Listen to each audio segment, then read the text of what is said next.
the key to moving through fear and taking action with fear there anyway is really getting to know how that fear is showing up, which symptom it's showing up as.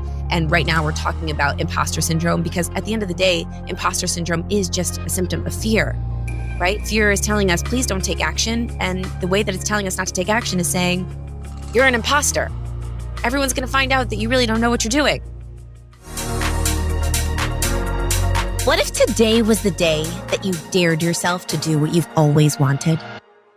Welcome to the I Dare You podcast. I'm your host, Jen Gottlieb, and together we're going to step outside of our comfort zones and into our best lives, one dare at a time.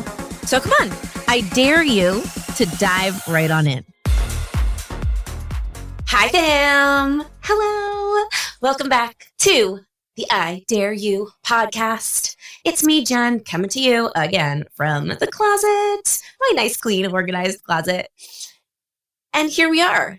I'm so excited that you're here, that you're back with me, that you're listening yet again, that you are stepping into the greatest version of yourself just by listening to this. So let me tell you, it's taken me quite a while to get this podcast up and running, but it's always been a thing for me because podcasts changed my life. Daring myself to open up. It was Apple Podcasts at the time. Now it's Spotify and all these different things. But back in the day when I first discovered podcast, I would open up Apple Podcasts and start to dabble in the personal development podcast. And this was literally the thing that changed my life because I started to slowly expand and listen to some of the best personal development podcasts out there. And I would walk around New York City and I would just fill my brain with a different way of thinking. Because the people that were surrounding me at the time had victim mindsets, had definitely not a growth mindset, more of like a negative mindset or a lack mentality. And when you're surrounded by stuff like that, you're surrounded by people implanting all kinds of negative thoughts into your brain, or not necessarily implanting them into your brain, but that's what those are the types of things that they're saying around you. That's the stuff that you start to believe. So I knew that I had to just dare myself to think a little differently. And sometimes taking action to think differently and just trying to create those thoughts on your own is pretty hard. Not sometimes, a lot of the time it's really hard. We're not really meant to do this alone.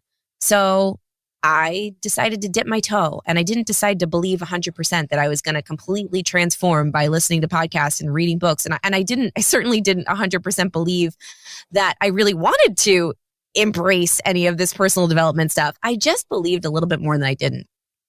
I just was a little bit more curious than I wasn't. And I believed enough to be able to dare myself to take action on something that could make me a little bit better. And that's what this podcast is about. Number one, it's about me coming in and giving back and creating the thing that really helped me, because it was listening to podcasts and reading books that eventually got me to take action step by step to building the life that I live now, and having the influence that I have now, and having the business that I have now, and the fiance that I'm about to get married to now, and the apartment that I have now, and everything that I have now was really built around me taking baby steps, daring myself day after day to do a little something extra to move the needle forward, whether that was listening to a podcast to get me in the right mindset, reading a couple of pages of a book, going to an event, meeting a new friend online that maybe had more of a growth mindset, and connecting with them and just daring myself to put myself out there. So this podcast is literally me creating what helped me, but then also daring you to just take one little step today.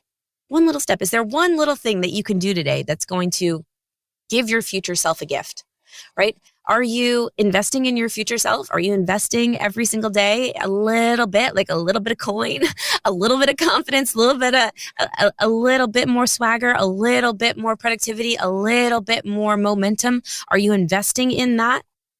Or are you keeping yourself stuck by doing the same thing day after day and not shaking it up and letting fear sit in the passenger seat of that car, but letting it yell at you and listening to it and not taking action because you feel like it's not perfect, or not taking action because you feel like the goal is too big, or not taking action because you feel like you're an imposter, or you feel like you're not good enough, or you feel like you're not ready yet, and all of these lies that fear likes to tell us. So what I want to talk about today is, well, when it comes to creating you 2.0, or the best version of yourself, that version of yourself that you see in your mind's eye a year from now, if you had absolutely everything that you wanted and you were crushing it and you were doing everything that makes you feel in the pocket and in flow, that version of you. If you think about that version of you, I call that version of you 2.0. 2.0. So it's like Jen, but Jen just like up leveled. And let's be real, I am never reaching Gen 2.0. And once I've reached Gen 2.0, I'm going to be advancing to Gen 3.0 because I truly believe that if you're not growing, then you're dying. What are you doing? We're always stepping into the unknown. We're always stepping into a version of ourselves that maybe we didn't even know existed. And I always like to say that Gen 2.0 is my boss and I'm working for her every single day. So every day I wake up and I'm like, what can I do today to invest in Gen 2.0's success? How can I get closer and closer and closer to her? And usually the things that you do to get closer to the you 2.0, that future version of you that you want to be, usually those things are kind of uncomfortable. So usually you got to dare yourself to do those things. Usually it's not so easy. Like you're just like, oh, I'm just going to go do it. Usually it is like when you're playing a game of truth or dare and your friend dares you to do something and you really don't want to do it, but you do it anyway. That's usually what those tasks feel like. But here's the amazing thing about it. Every time you do something uncomfortable or you do something scary that is depositing coin into your confidence bank, that is depositing more momentum into your future, that is lifting up you 2.0 to a place where you are closer to that version of you than you ever were before. Every single time you do that, you get a little bit more confident. It feels really good. You get the win, you get the dopamine, you get the serotonin from doing that uncomfortable thing and proving to yourself that you can do it. And then the next time you go to do something uncomfortable, it's a little bit easier. And that is how momentum is created over time. So I always discuss the 6 symptoms of fear, and I'm not going to go through all 6 symptoms of fear on this podcast, but I will touch on one, and on the rest of the podcast, I'll go through each and every one of them. But one of the symptoms of fear, and I call it a symptom because fear shows up in all kinds of weird ways, just like, a sickness will show up in all kinds of weird ways. It'll give you weird symptoms. And fear is this very, very, very powerful emotion that all humans experience, no matter how successful you are. Everybody on the planet experiences fear. Fear is embedded in us, and it was embedded in us since we became humans to keep us from doing things that were dangerous, right? So fear is actually our friend. Fear keeps us from jumping off buildings and touching hot stoves and right, or doing stupid things that would put us in danger. But fear gets in the way sometimes when it comes to doing things that'll move you forward, because fear sometimes doesn't know the difference, like between something that's scary that will move you forward and something that's like legitimately going to hurt your health. So it just tries to keep you the same all the time. Fear's job is to just keep you the same, keep you from taking action on anything that makes you feel uncertain or nervous. So anytime you go to do something in your business or in your life, maybe it's having a hard conversation that you know you need to have, but it's so scary, or maybe it's reaching out to someone that you haven't spoken to in a while. Maybe it's doing a sales call. Maybe it's speaking on a stage. Maybe it's actually creating that podcast or launching that website or going live on Instagram. All of those things feel uncertain. And you get all these crazy thoughts that start to come into your head that are totally natural. I mean, they're crazy, but they're normal. It's thinking like, what will people think of me? Will I get rejected because of this? Will someone not like me? Will I get extricated from the community? Will I, all of those thoughts that humans have if they put themselves in danger or they put themselves out there. And when I say in danger, that's what the brain thinks. It, even though putting yourself on Instagram Live isn't necessarily dangerous, your brain's going to look at it that way and start to produce all kinds of crazy symptoms of fear inside of you that will keep you from doing that thing. And one of the symptoms of fear is imposter syndrome. And I know many of you are familiar with the word imposter syndrome. And if you are not, it's that feeling that I'm sure you've experienced at least one time in your life where you go to do something and you all of a sudden have this crazy feeling that you are not good enough to do that thing, even if you are the expert in that space, or if you've done that thing before, or you are worthy and somebody has asked you to do that thing, you still feel like, oh my God, one day everyone's going to figure out that I really don't know what I'm doing and I'm a fraud.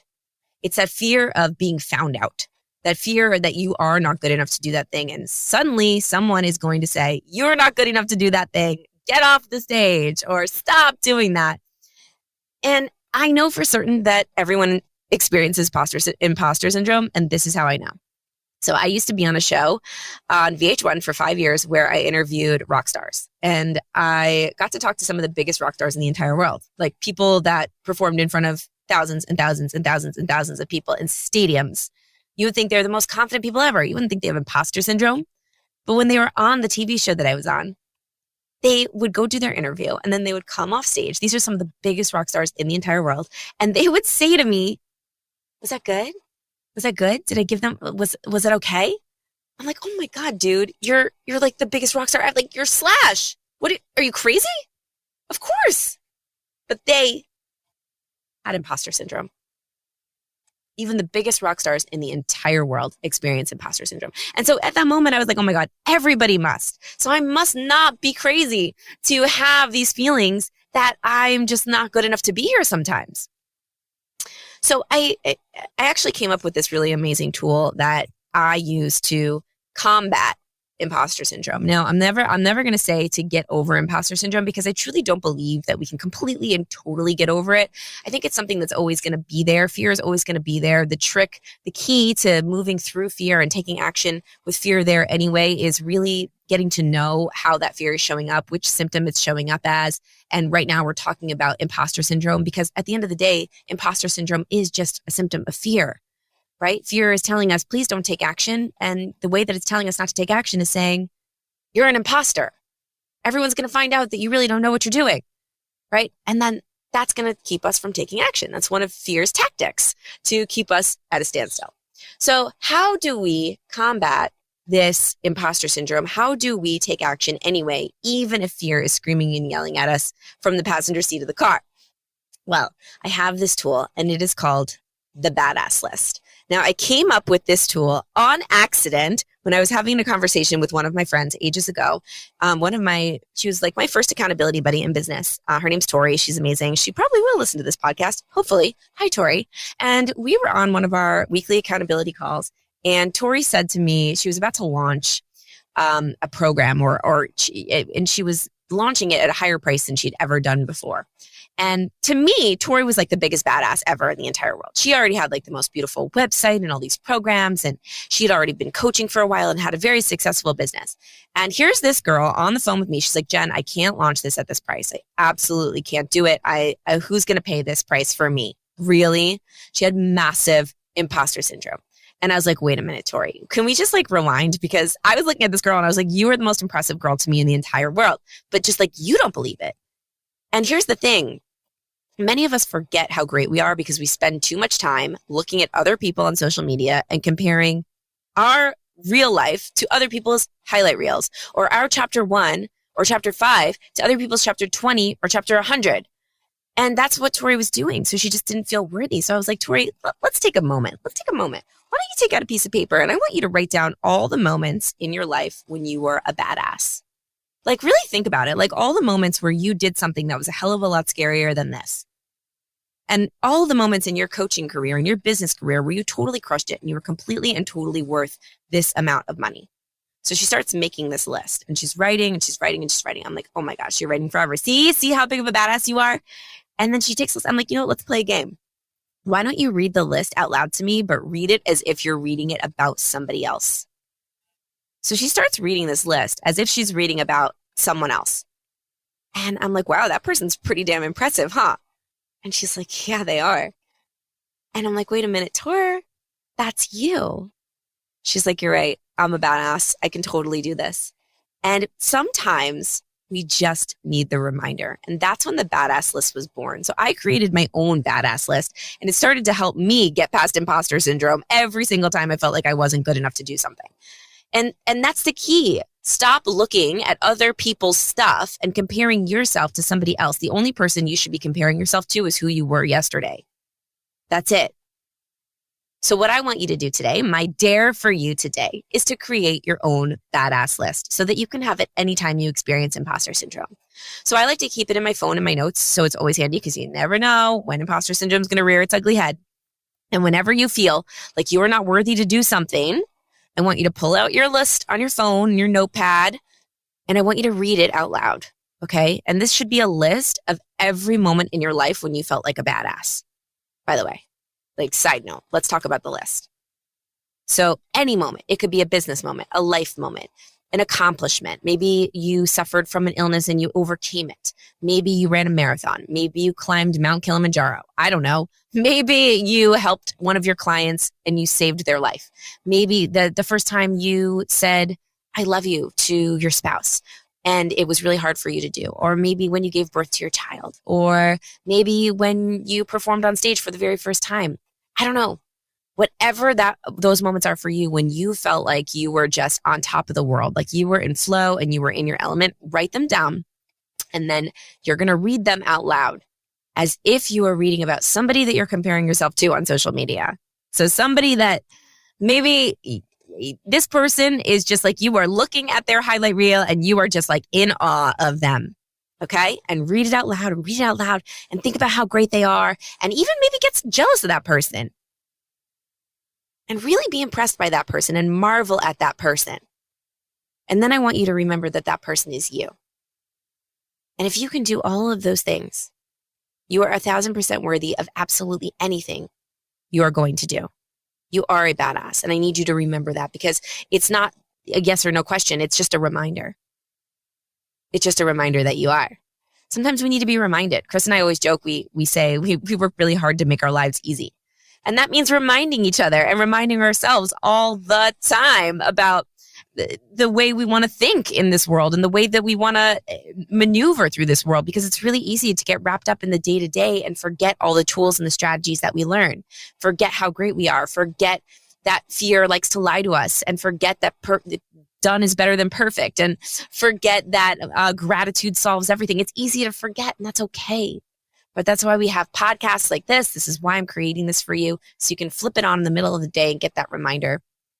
So I'm reminding you today to do this. This is your dare. This is your dare of the day. I want you to go implement, go create your badass list. I want you to read it out loud. And if you know somebody that could use this, that suffers from imposter syndrome, I want you to share this episode with them. And if you really love it, share it on social media, share it on stories, and I'll reshare you. You can tag me at Jen Gottlieb, at Jen_Gottlieb. Underscore is my middle name, by the way. No, not really. But this, I hope it helped you, because this is seriously one of my best tools that I use for myself. And I wanted to pass it along today to you as a massive, massive, massive thank you for being here. I am so grateful that you're even listening to my voice right now. And I want to continue to create incredible episodes for you. So if you have any topics that you would love for me to talk about on this podcast, send me a DM. Let me know what you'd like to hear, because I want this to be for you. At the end of the day, it really is all about just daring yourself to step a little bit further into you 2.0, the version of you that you know that you were born to be. And if we can just dare ourselves to step into that a little bit each day, or do one little thing each day that gives our future self that little gift that will give us a little bit more momentum, we will slowly but surely, step by step, get to where we want to go. So I'm so grateful you listened to this episode. I can't wait to hear all about your badass lists. Please share your badass moments and your badass lists on Instagram. And I will see you again for the I Dare You podcast next time. Bye. Thank you so much for tuning into this episode of the I Dare You podcast. I'm so grateful you chose to spend this time with me, but I'm even more grateful for your future self, that you are building one dare at a time. So my first dare for you is to subscribe to the show and then share it with a friend who you think needs to step a little bit more outside their comfort zone and into their best lives. They'll thank you for it. I'll see you next time on the I Dare You podcast.